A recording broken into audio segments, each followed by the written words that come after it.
Thank you for attending, guys. My name is Young, and today we have a webinar on using Terraform to deploy a secure Kubernetes infrastructure as code.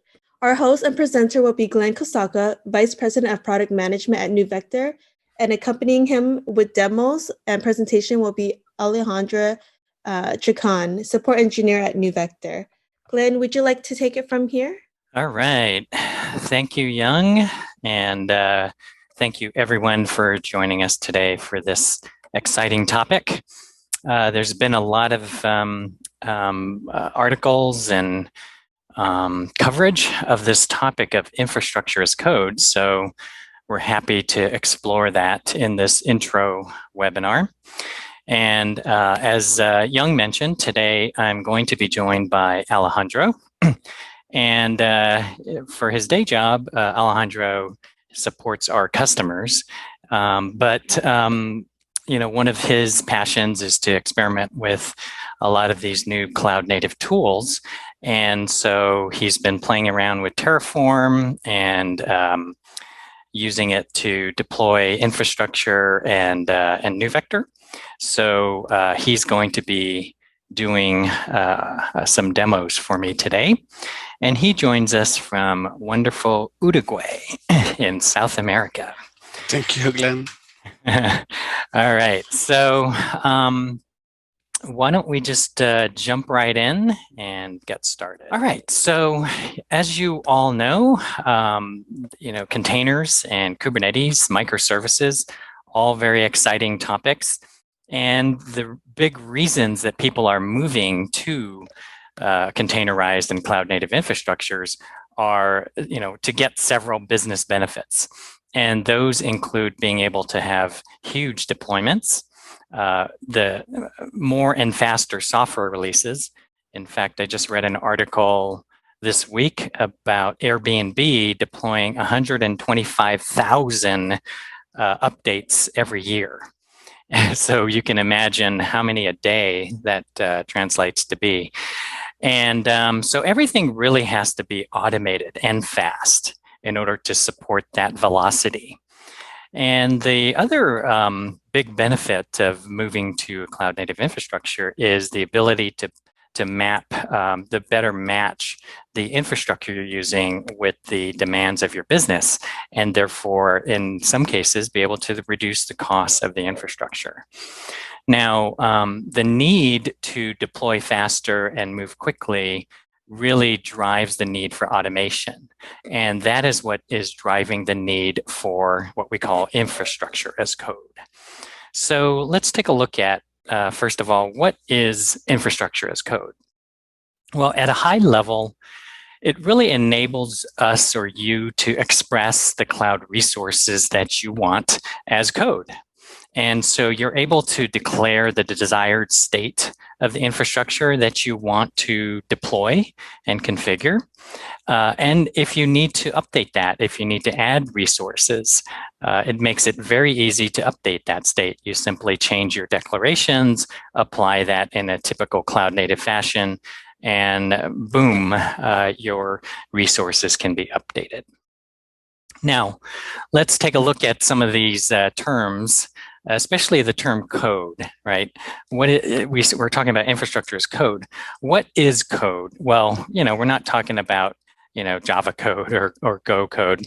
In today's webinar, we're going to be talking about a specific type of code called HCL, and that is from HashiCorp, and that's used with Terraform, and that stands for HashiCorp Configuration Language.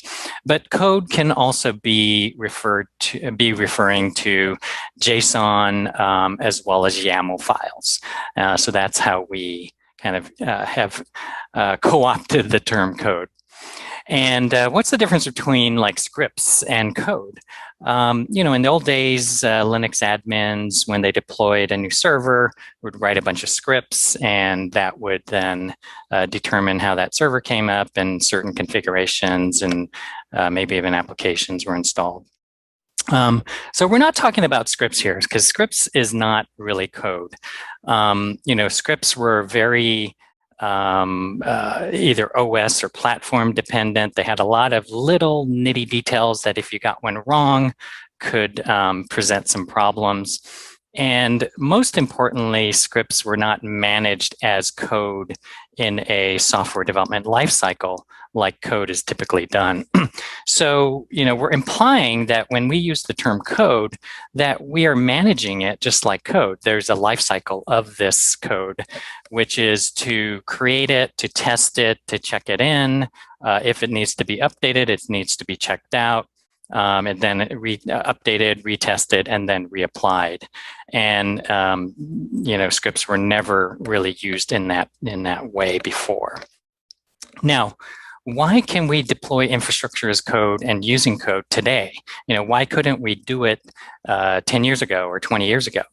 Well, some of the main reasons why are that we have these great public cloud resources that are now available, whether it's AWS or Google, IBM, Microsoft Azure. You're easily able to declare your infrastructure that you need, and they've abstracted all of the little nitty details of bringing up that infrastructure and all the things required for that, and just expose some of the key parameters that you need to deploy that infrastructure, such as how many nodes or what's the VPC configuration. And so therefore, you can easily describe that infrastructure that you want to have created. And so that's really what's been driving this infrastructure as code. Now, what are the benefits of using an infrastructure as code approach? Well, clearly, speed, right? If we need to deploy something quickly and we've got the code for it and the public cloud resources provide support for it, we can just hit an apply button and voila, we've got a bunch of resources that we need. A second key benefit of it is consistency. Going back to the Linux admin scenario, there's a bunch of scripts that were written, and Joe went on vacation, and Mary came in and tried to read those scripts and edit those and deployed new infrastructure, and it was all different. So when we deploy infrastructure as code, we get consistent deployment. So the certain configurations that we want and the type of infrastructure we want can be consistently deployed. Scalability, when we need to increase the amount of resources that we need, we can easily ramp that up just by annotating or editing our declaration in our code and then applying that, and then the public cloud service provider will do its magic in scaling up, adding nodes or network or resources or other resources. And a couple other benefits are cost. I mentioned cost, which is if you can very quickly and consistently and in a scalable fashion deploy your infrastructure, then you can better match what your business needs with the actual infrastructure that you have running and that you pay for. So therefore, you have better cost management. And finally, and most importantly, which is the topic of today's webinar, is how can we securely deploy our infrastructure as code? Not just deploy any old infrastructure, but make sure that it's secure when it's deployed and it stays secure as we move forward. So on to Terraform from HashiCorp. As I mentioned, Terraform uses a language called HCL. And the real value of that is it puts these declarations in an easily read and modified, it's human readable formats for how many nodes I want and what my VPC configurations are and what my security groups are. And then what other applications do I want to be deployed? It is compatible or supports JSON, but JSON is not quite as easily digestible by the average human. So that's why HCL has become so popular. And you can see a link there to a description of HCL down there from HashiCorp. Now, the Terraform supports many modules and providers. So a little bit of terminology here. There are many providers, which typically are companies like AWS, et cetera, Google, and they have provided a bunch of resources made available and described or integrated with Terraform. And modules are in HCL, and they're really compilations of, you can think of preset configurations. So modules could incorporate 3 or 4 resources from the Google Cloud that you're bringing up, as well as other providers' resources that you want to add to it that are specific to the infrastructure that you want to deploy. There are hundreds of providers available on Terraform, and I think over 9,000 modules available that you can choose from. And then obviously you can customize those for your specific needs. And once you've installed Terraform, it's very easy to then deploy your infrastructure with simple commands. Init really grabs all those modules and plugins and incorporates them into your deployment. Plan enables you to review what Terraform is going to do, all of the actions and all of the resources that are going to be created.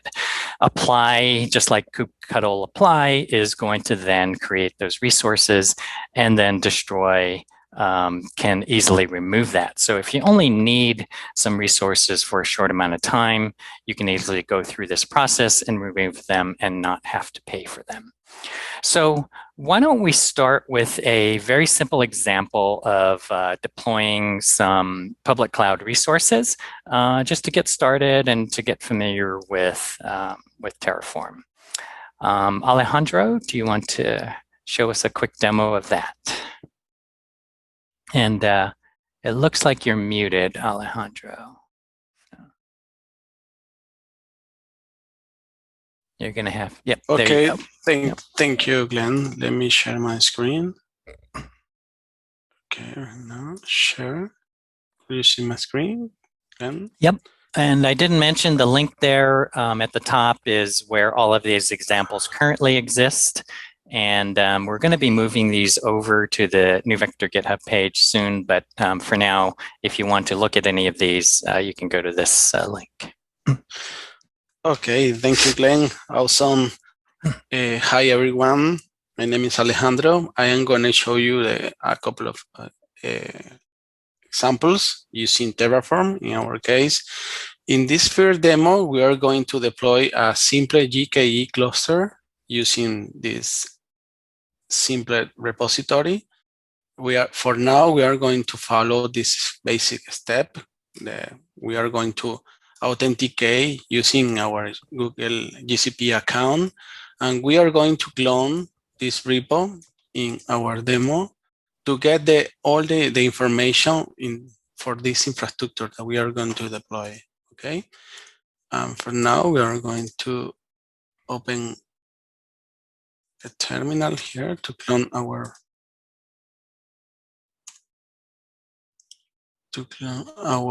code.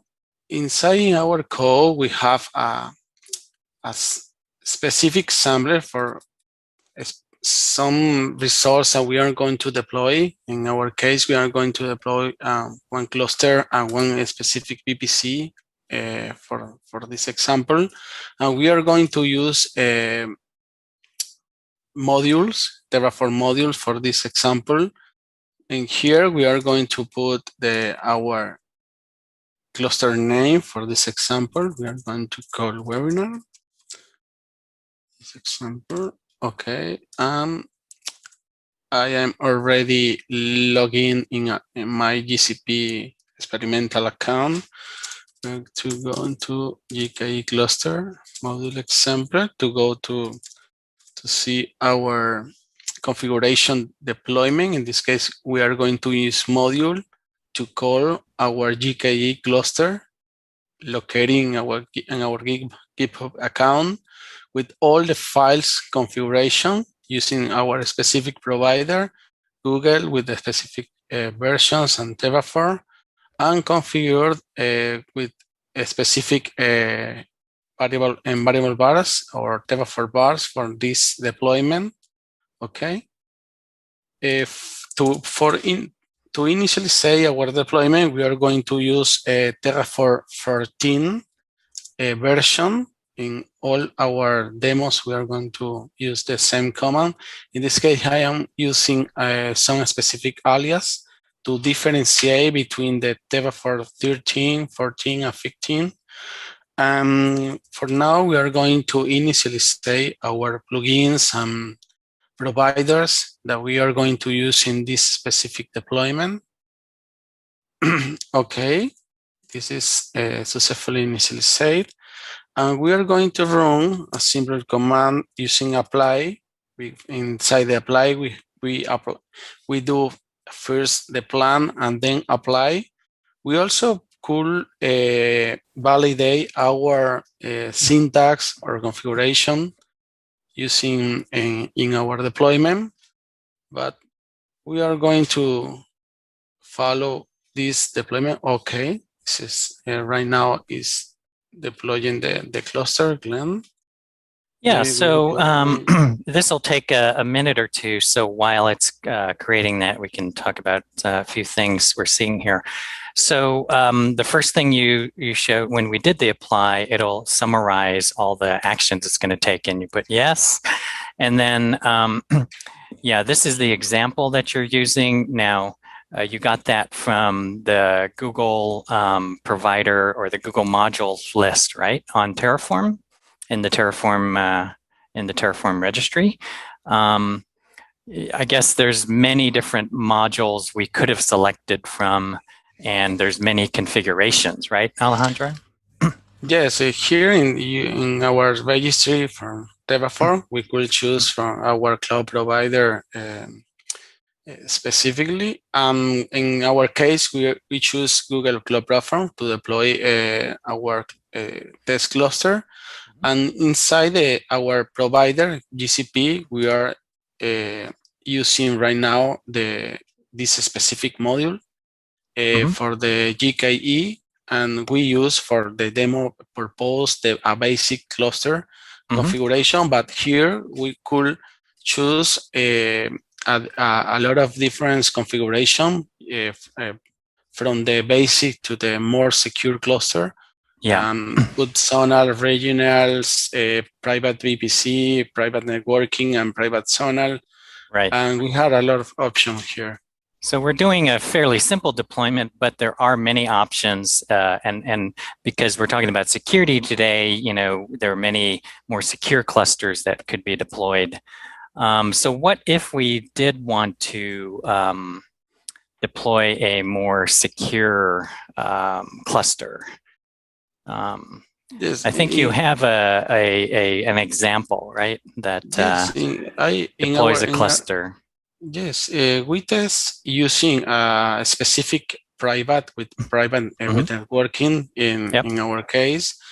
But in this case, we deploy using a private GKE cluster with a Bastion host. In this specific Bastion host, we configure a specific proxy to reach our master configuration or our cluster configuration using SSH tunnel. In this case, we could see in this step 9 that we need to reach our cluster, to our secure cluster, we need to configure some specific alias using some specific proxy.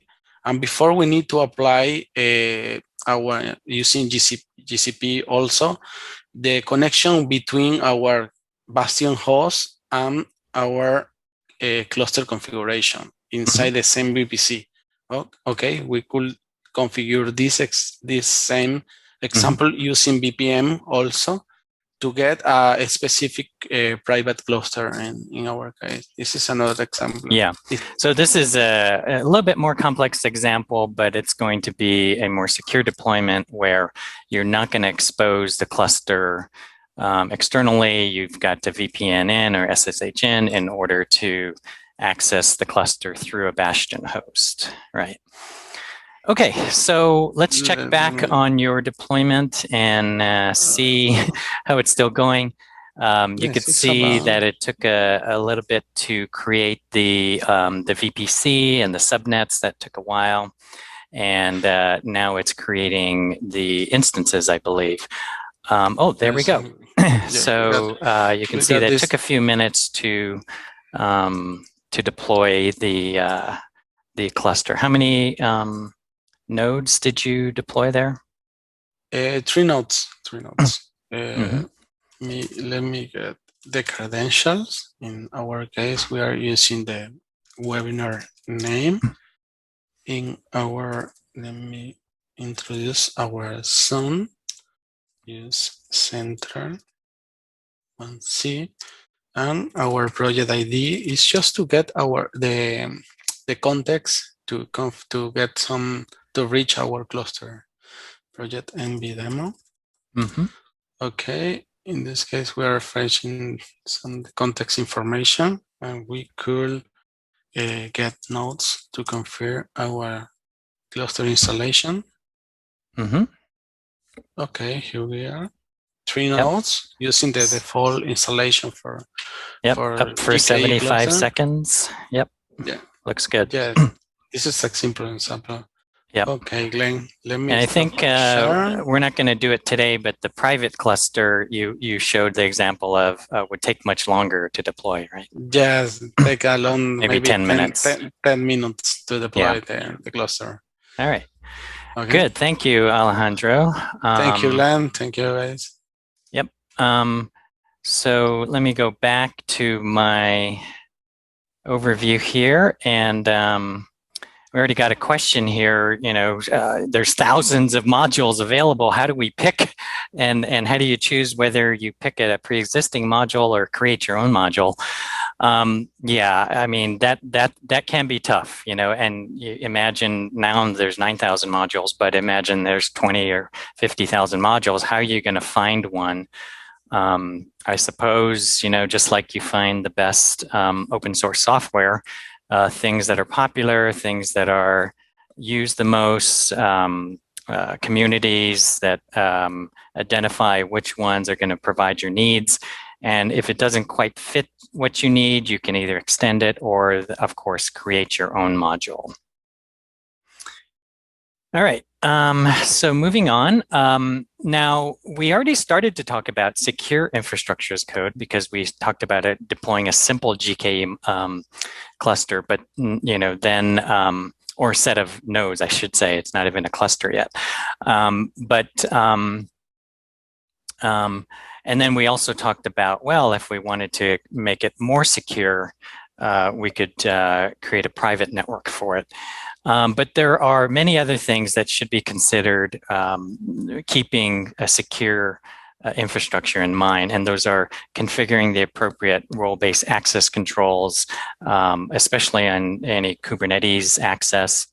You probably heard of the Tesla hack where they left the Kubernetes console open with no password and resulted in some crypto mining software being installed. So configuring role-based access controls and passwords is important.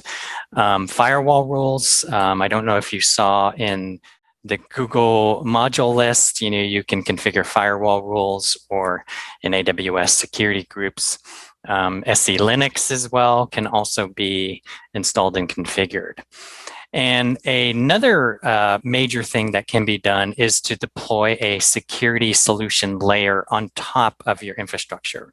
So if you're deploying a Kubernetes or container infrastructure, a solution like NeuVector, which provides a security layer on top of that, can also be critical. And what that's going to enable you to do is to continuously audit all of the configurations that have been done on the Kubernetes cluster and the infrastructure, as well as ongoing visibility and protection of any workloads that you're going to run on that infrastructure during runtime. So before we get into how do we automate the deployment of a solution like NeuVector, let's talk a little bit about, for those of you who are not familiar with NeuVector, what it is. So it is a full lifecycle container security platform. So full vulnerability and compliance scanning and management. Everything from when you start to build your images can trigger a vulnerability and compliance scan, also monitor the registries, and then in the production environment, run your CIS benchmarks.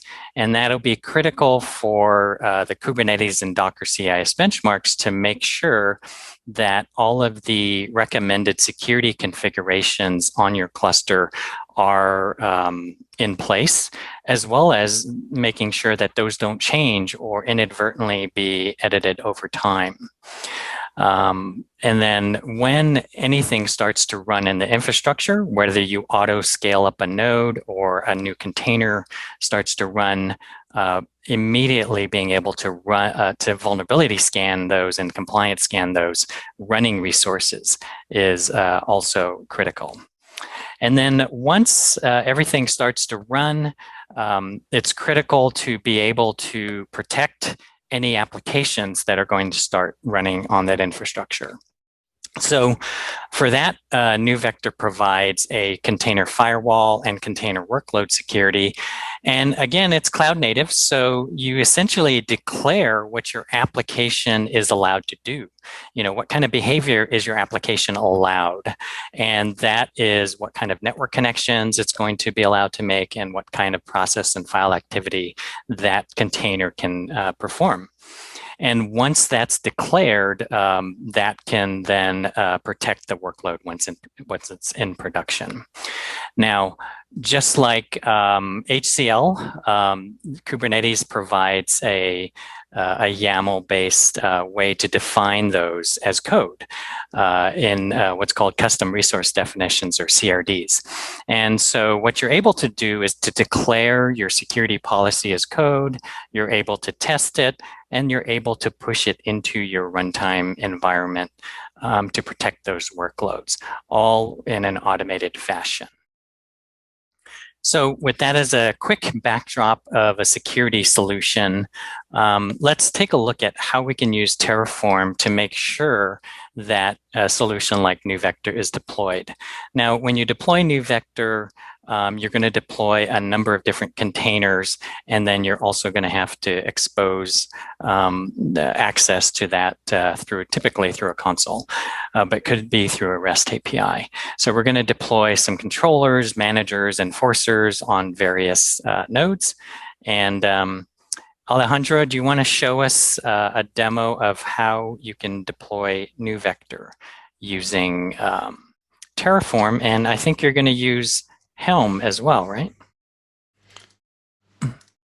Yes, Glenn, thank you. In this case, we are going to use a Helm deployment, but parsing to Terraform files.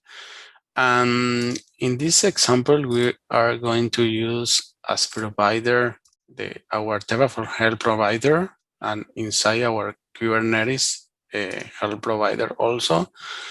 And in this case, we build this module just to install or to follow the NeuVector installation using Helm. It's just to replicate the steps in our GitHub page using Terraform.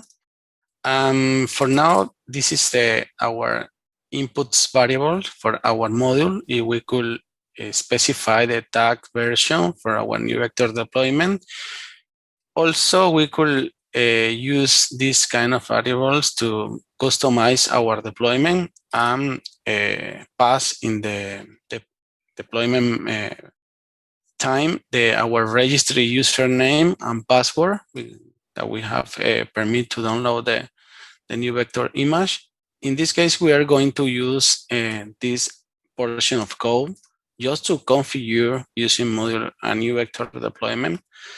Let me go to the Visual Studio Code to see our second demo. In this case, we have here our module configuration, setting up for one specific version, using 3 scanner replica for our security scan, and 3 controllers for our demo purpose, we are going to expose using load balancer.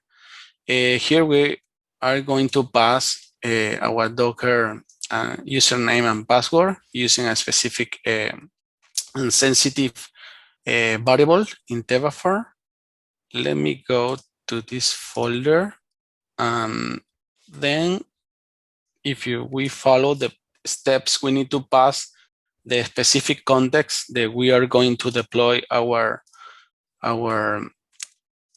configuration. For now, we have we have inside the GKE cluster. We are going to copy the context and put inside our export variables.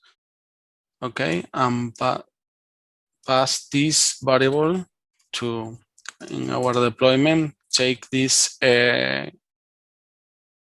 configuration. Okay, we are going to initially say our NeuVector deployment using Helm with these specific variables.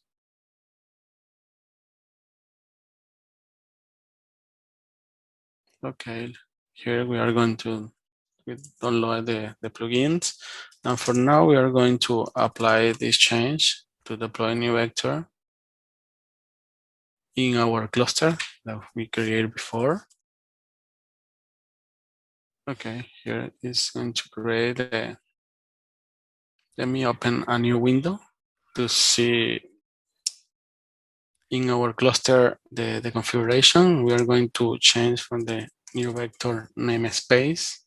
This is the namespace that we are going to create for this demo. It looks like we're creating the namespace, we're creating the Kubernetes secret, and then we're going to create the pods.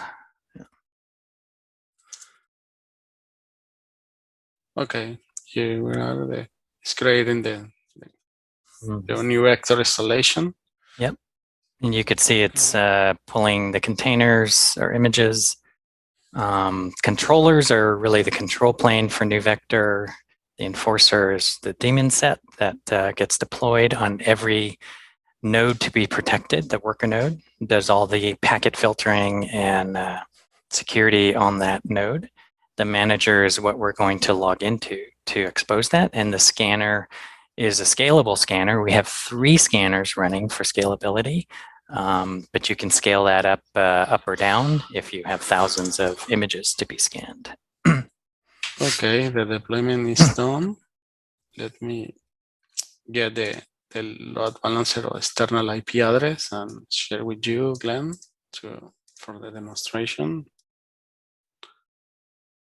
All right, so Alejandro's grabbing the publicly accessible IP address for the console. Okay. That's been created with the load balancer. Great, I pass you in the chat. Okay, and he's sent that over to me. Okay, so let me I stop will my share. Share my screen. Thank you, Len. All right, let's take a look here. I'm gonna log in, see what we got. All right, so we're going to log into the NeuVector console. The default is admin. And you can see this is a new deployment. The next thing we would do here is we'd apply the license, and then we'd be able to monitor and manage our infrastructure.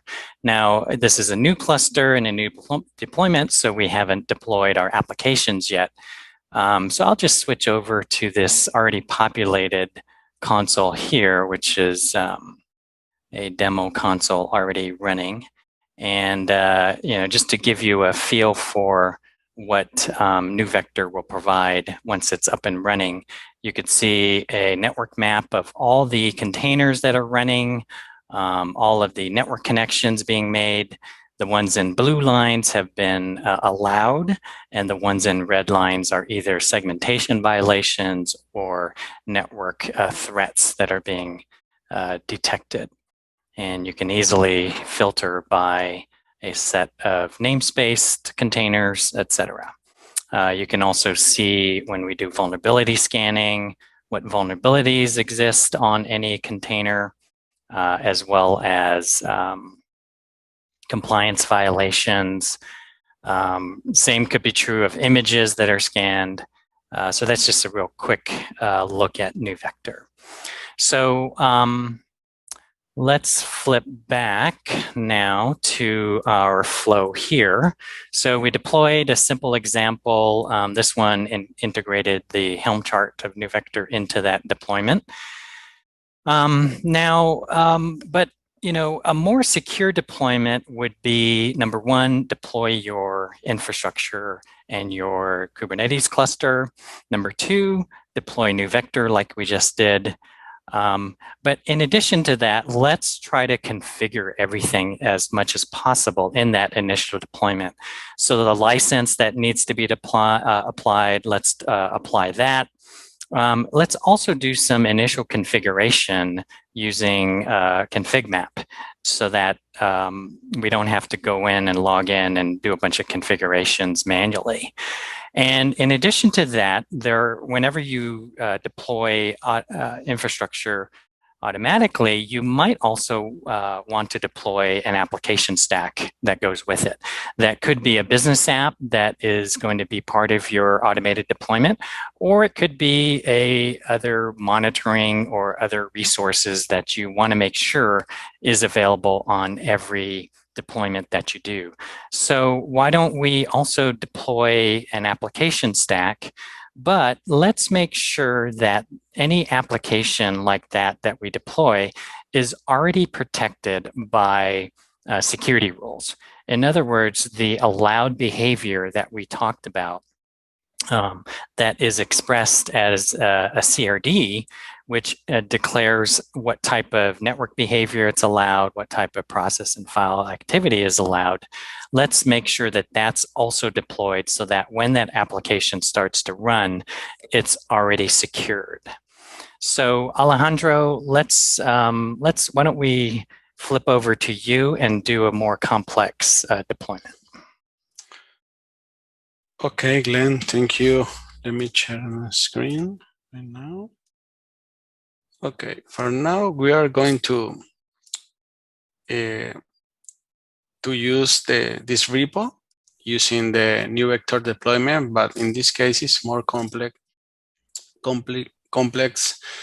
example because here we're going to apply the license key in the build time when the configuration is spin up. And also we are going to enable the config map configuration and change the admin password and add a new reader. In this case, we are going to pass the reader password in this configuration.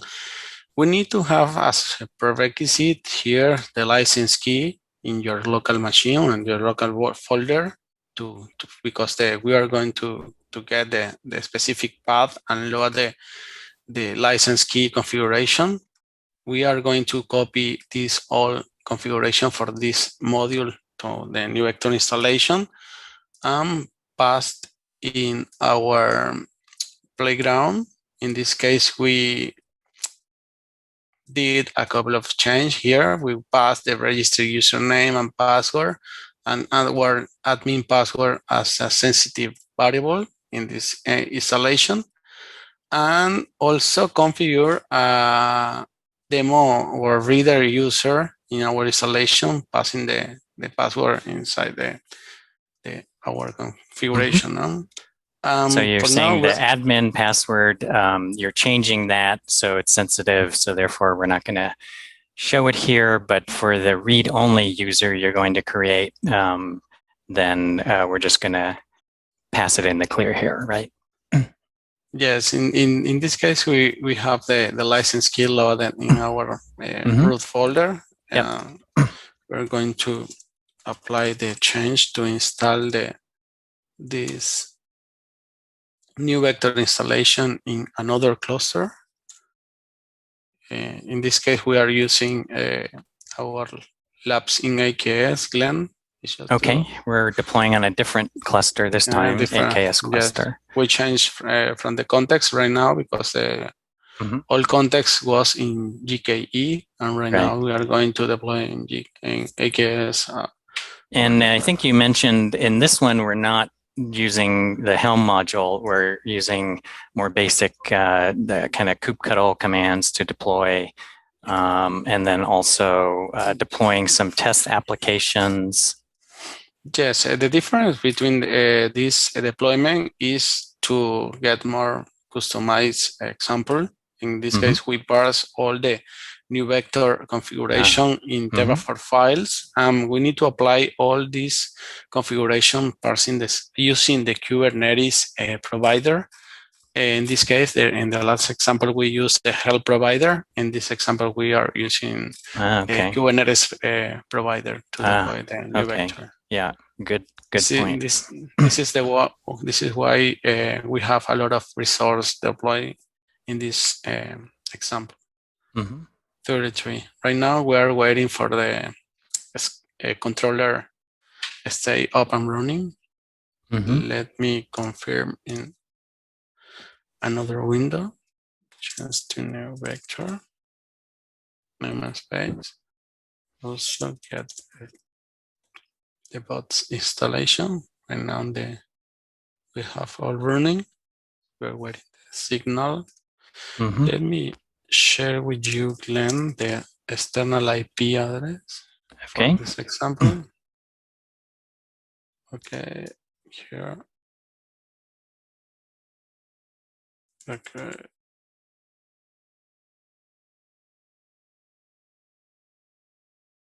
Meanwhile, the configuration. So what's it doing now? Is it deploying the demo pods, the application stack that we talked about? No, it's waiting to the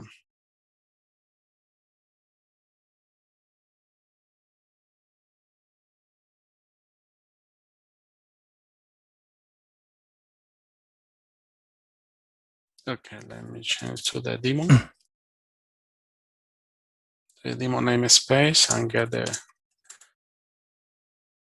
test pod. Okay, are running. Okay. So this is our demo application stack with Nginx, Node, and Redis pods running.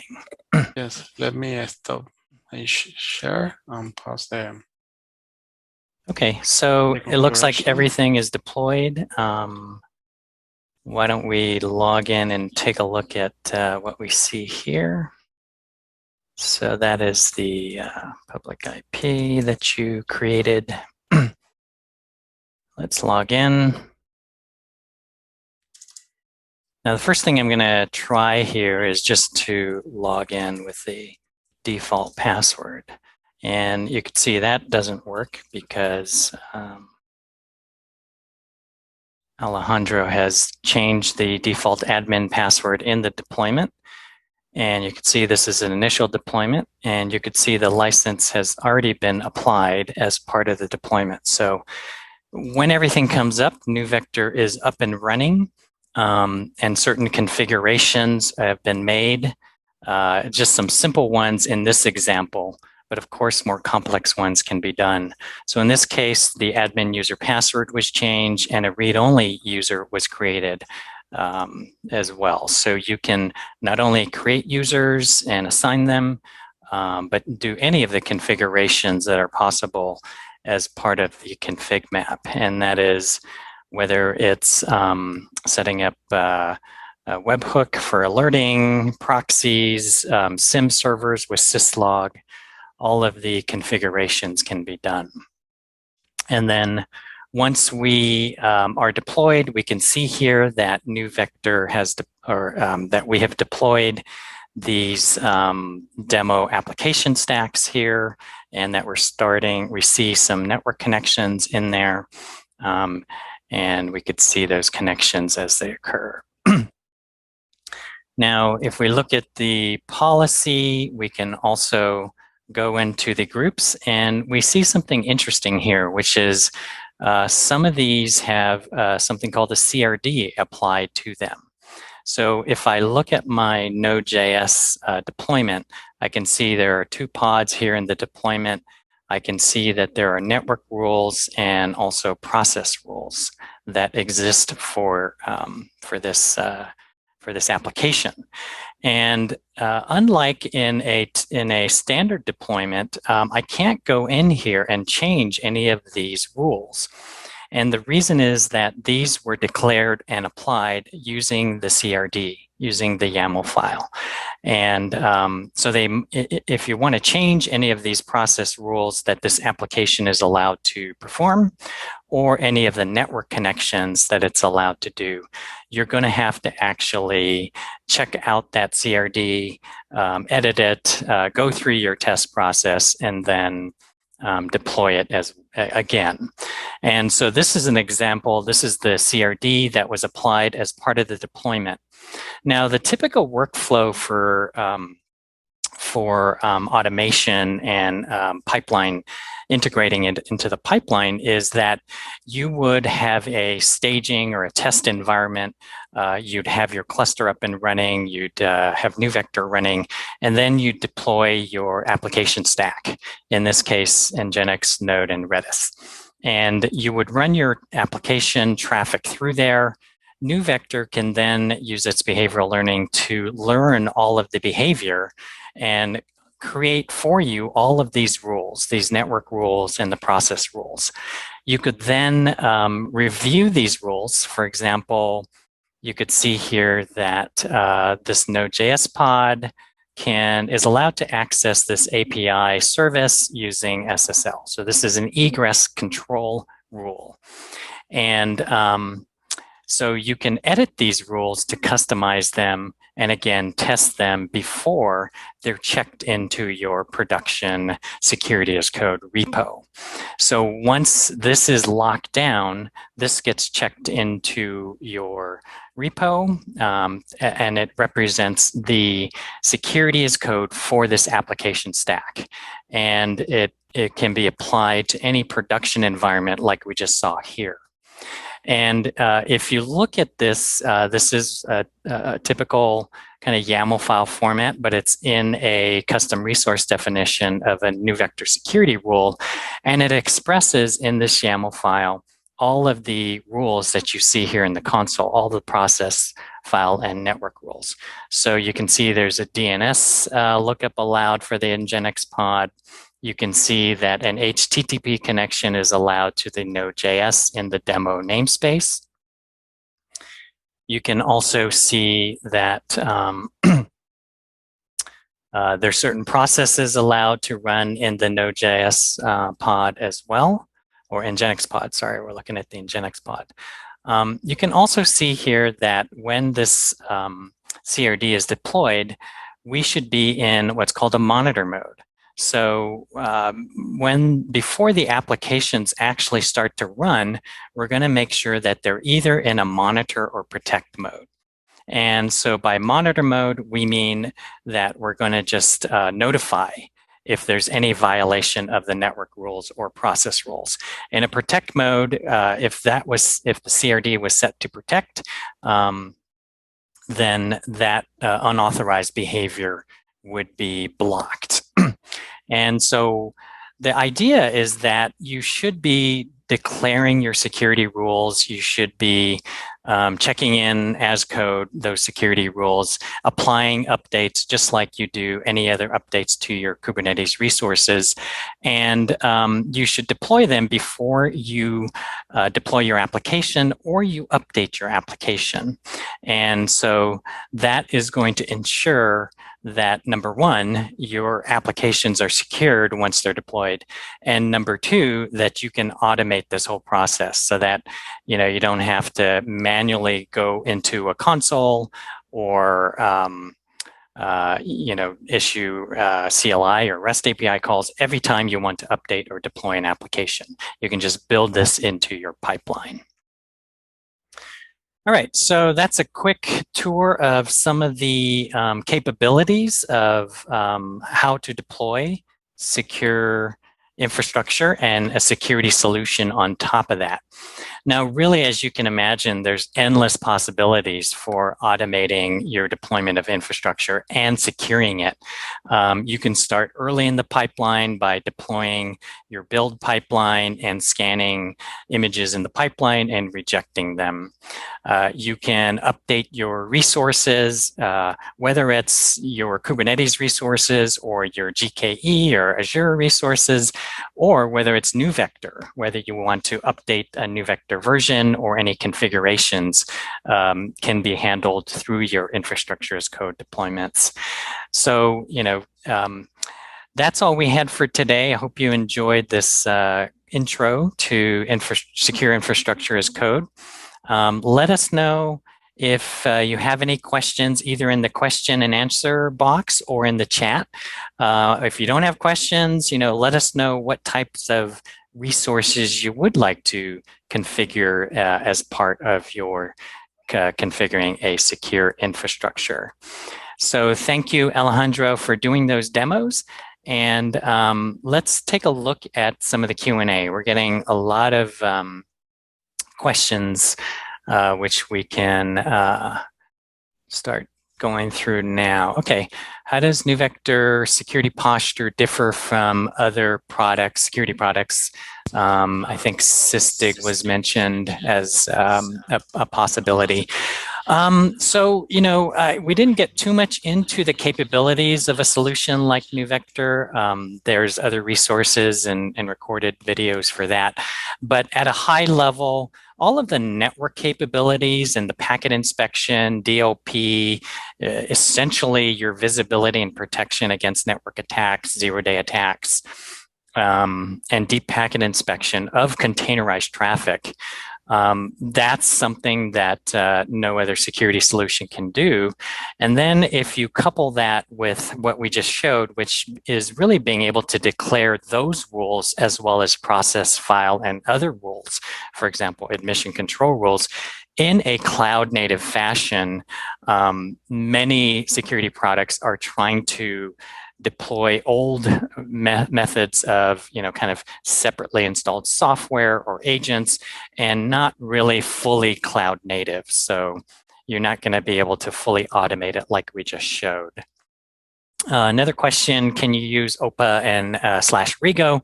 NeuVector deploys its own admission controller resources. We didn't show all of the capabilities of admission control in NeuVector, but they include things like, fail a deployment if there's too many vulnerabilities or if there's compliance violations. But all of the YAML files and CRD policies, the example that we showed, can be imported into Rego, into OPA, and Rego can be used as a query language to query the NeuVector policies as well. We do have a recorded demo that our CTO Gary Dwan did about 6 months ago about using OPA with NeuVector. Another question, can we have both protect mode and monitor to learn and improve? Yes, each deployment, so each application, I think we saw 3 applications in that stack, Nginx, Node, and Redis. Each one can be in a different protection mode. So one can be in a monitor mode where you're just being alerted, and another one that you've fully characterized and you really want to lock down can be in the protect mode, which would block any unauthorized activity. Another question is about being able to control the, let's see, I'm trying to look at the chat here as well, being able to control the plugins that are loading. So how do you limit plugin loads when one module requires a plugin and another does not require a plugin? Alejandro, any ideas? Like if some plugins are not used? About with this question, the recommendation is try to when you use or you build some Terraform module, you have the control to configure the specific providers or plugins that you are going to use in this specific module. When you join or mix modules inside of your deployment, you are able to separate to get in different folder or in different structure your modules deployment, just to keep maybe use the best practice to separate or control your module installation using the specific plugin for each module that you are installing in your deployment or your infrastructure as a code approach. Okay. Okay, thanks. What's the difference between using Terraform versus Helm or even an operator? And then someone else asked, and even CloudFormation. You know, how do you choose what to use? Yes, it depends the scenario, because when you use for a specific CloudFormation, maybe you need to run a couple of Kubernetes commands or get some more perform some activities or a specific commands that we can use in CloudFormation, because in Terraform we could use a specific modules with for Terraform, for Kubernetes, for Helm installation. When we use CloudFormation, this is not possible, because CloudFormation is only depend the AWS deployment resource inside the platform. Yep. This is the. Yep, thank you. It says, looks like NeuVector can control what traffic is allowed via network policies. Is this a complement or replacement to security groups or network access control lists? Oh, that's a good question. So first of all, NeuVector is not controlling the network traffic via Kubernetes network policy. NeuVector is, we've actually written our own packet filtering firewall. So all of our policies are layer 7 security rules by default. So we can say, this pod can connect to this other pod using the Redis protocol. And in addition to that, deep packet inspection is used to look at the payload and to look for sensitive data within that. So we don't use or rely on network policy, Istio, eBPF, or other technologies. We've had our own, because we really need to be multi-protocol and scalable and fast. Now, there are, of course, in AWS or other public cloud providers, you can create security groups that block network connections between hosts. And if you've configured those improperly, then, of course, NeuVector may be allowing connections between pods on different hosts, but you may have security groups or firewall rules on your cloud provider that are blocking things. So those can provide some tricky debug situations. Let's see, any resource pointers or links? So this is a general blog. We'll be publishing a guide soon. In the PowerPoint, which we'll send out to all of you afterwards, there are links to HashiCorp's descriptions, as well as the examples that Alejandro used in today's demos. So all of those would be available and sent out automatically after the webinar. And then Glenn, I think we should be okay going over just because there's so much engagement right now. We do have another question from Raj in the chat box. I had one scenario. Did you want to go ahead and? Yeah, that might be more of a comment. Raj is saying he had a scenario where a custom module uses a plugin and it impacted another one because the plugin directory is shared, and they're getting loaded and causing issues. So yeah, there's probably situations where plugins can conflict with each other.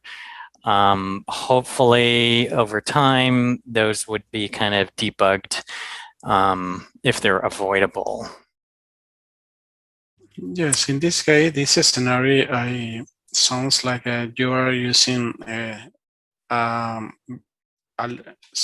couple of modules inside the one configuration. When you apply your configuration, all the plugins are safe, or it's going to cache inside your root folder, and maybe this is the approach that you're getting some errors with all the plugins. Our recommendation is try to separate the modules and get all the specific plugins for each module inside each folder. Mm-hmm. It's just to avoid this mix of plugins inside the same folder. Mm-hmm. And versions also. Thanks, Alejandro. Maybe one more question and then we'll call it a day. Oh, somebody has a comment that Terraform is cloud agnostic. And that's very true, and CloudFormation is really for AWS. So if you want to do something in a hybrid cloud or non-AWS, then Terraform supports all cloud resources, and you can even combine different resources. Last question then, how to use with CI/CD tools and a GitOps mindset. Does that make sense, okay. Alejandro? This is a good question. A lot of companies or enterprise use this approach because they define a specific GitOps mindset using a specific branches to deploy the platform and get centralize all the configuration as infrastructure as a code. And we could configure maybe one specific pipeline using Jenkins, Azure DevOps, or Circle CI to specify the stage that we use today, just to init configuration, validate configuration, another stage to plan your configuration and get some approval from the security team or infrastructure team, something like that, and then apply the change inside your final infrastructure. Also, in this approach, we could use backend as best practice, because we need to storage our state, our current state of our platform inside the one cloud storage. And this is the idea to save all the configuration in one side, and every time that the team is going to make some change, they fetch the state from the storage and update all the platform using the Jenkins pipeline or CI/CD pipelines. Yeah. Yeah, I mean, it's a good point that there are tools that can be used in the pipeline, but then there's a certain process and approach that, everybody needs to follow. And that, that workflow of checking in and checking out, testing needs to be followed and enforced for any of this to work. Otherwise, you're going to have a mess of all kinds of different versions and different configurations out there. Maybe actually the final question, would you recommend some good links to learn Terraform? Yeah, we can collect some and send them afterwards, Frederick. Alejandro, is there anything that comes to your mind? That's just the resources you used? Well, in mind right now is just to read and practice the documentation from Terraform landing page. Also, attend the webinar from Terraform because they have a good webinars showing some basic examples and introduce in a deep way with a couple of examples. Or sometimes I got some friends that use some course using an Udemy and some self-learning platform to get some Terraform example. Okay. And maybe in one of those deep dive ones, they would answer this next question. how can you handle secrets in pipelines? It depends on the cloud that you are going to use. Some people, when you use AWS, store the secrets using secret manager or parameter store. In some people that use Google Cloud use Vault configuration, and Azure also. It depends the security teams or details that you want to configure secrets in this case. But Jenkins also could storage a secret password, and you could use as environment bars. Yep. Good. All right. Well, thanks everyone for sticking around on this really exciting topic. Thank you, Alejandro, for the demos and some insight. Yeah, we'll definitely collect some links that we could send out, and we'll send it out to everybody as follow-up. We'll also have a guide which goes into all these details that we talked about today. We'll publish that in the next month or so. All right, Young, anything else before we wrap it up? No, I think this was great. Great job, Glenn. Great job, Alejandro. All right. Have a good day, everyone.